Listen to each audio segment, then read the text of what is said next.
నమస్తే, welcome to our channel. Andhra Pradesh ప్రజల స్వాతంత్ర్యంపై రాష్ట్ర ముఖ్యమంత్రి నారా చంద్రబాబు నాయుడు హాట్ కామెంట్స్ చేశారు. 78వ స్వాతంత్ర దినోత్సవం సందర్భంగా జాతీయ జెండాను ఎగరవేసిన అనంతరం చంద్రబాబు మాట్లాడారు. రాష్ట్రంలో 5 ఏళ్ల చీకటి పాలనతో విసిగిపోయిన ప్రజలకు స్వాతంత్ర్యం వచ్చిందని, విధ్వంసక పాలన నుంచి విముక్తి కలిగిందన్నారు. స్వాతంత్ర వేడుకల్లో ముఖ్య అతిథిగా పాల్గొని మాట్లాడుతూ, రాజధాని కూడా లేని పరిస్థితుల్లో నాడు పాలన ప్రారంభించాం. ఎక్కడ కూర్చొని పని చేయాలో కూడా తెలియని అనిశ్చితి నుంచి పాలన మొదలుపెట్టి ప్రభుత్వాన్ని పట్టాలెక్కించామన్నారు. రాష్ట్రానికి నడిబొడ్డుగా ఉండే అమరావతి ప్రాంతంలో రాజధానికి శంకుస్థాపన చేసుకున్నాం. తాగునీటి రంగానికి అత్యంత ప్రాధాన్యతనిచ్చి 5 ఏళ్లలో 68,000 కోట్లు ఖర్చు చేశామన్నారు.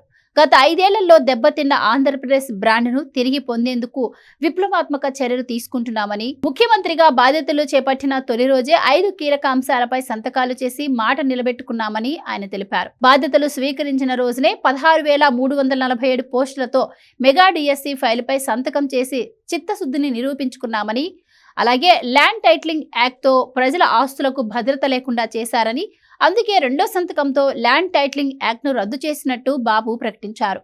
పింఛన్ మొత్తాన్ని పెంచి ఇంటి వద్దే పంపిణీ చేస్తున్నామన్నారు. వాటితో పాటు యువత నైపుణ్యం పెంచేందుకు దేశంలోనే తొలిసారి నైపుణ్య గణనకు శ్రీకారం చుట్టి అందుకోసం 5వ సంతకం దీనిపైనే పెట్టానన్నారు.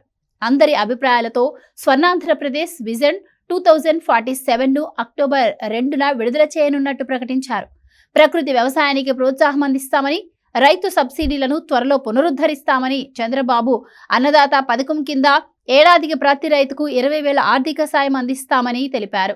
ఇక రానున్న 100 రోజుల్లో కొత్త పారిశ్రామిక విధానాలు తీసుకొస్తామని, ఈజ్ ఆఫ్ డూయింగ్ బిజినెస్ లో రాష్ట్రాన్ని మళ్లీ అగ్రగామిగా చేస్తామన్నారు. ఇంగ్లీషు భాషకు ప్రోత్సాహాన్నిస్తూనే ప్రాథమిక స్థాయి నుంచి మాతృభాష అయిన తెలుగుకు అత్యంత ప్రాధాన్యం ఇస్తున్నామన్నారు. ఇక 2014-19 నాటి పాత ఫీజు రియంబర్స్మెంట్ విధానాన్ని అమలు చేయాలని నిర్ణయించి, గిరిజన ప్రాంతాల్లో ఫీడర్ అంబులెన్స్ల వ్యవస్థలను బలోపేతం చేస్తామని, ఎన్టీఆర్ బేబీ కిట్స్ ను తిరిగి ప్రవేశపెడతామని చంద్రబాబు స్పష్టం చేశారు.